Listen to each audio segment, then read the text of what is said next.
Hello, what's up, guys? How are you, everyone? I hope everybody is well. Today, I have one Ford Focus, and you can see this car have a problem in battery light, not off. And today, I will show you how you can reset with your car settings. Okay, I will show you very easily. See, first ignition on, and then here press 5 times. 1, 2, 3, 4, 5, and then 1, 2, 3. See now battery light blinking and automatic on.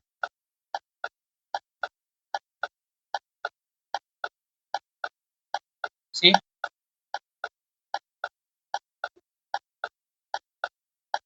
ignition off, start car.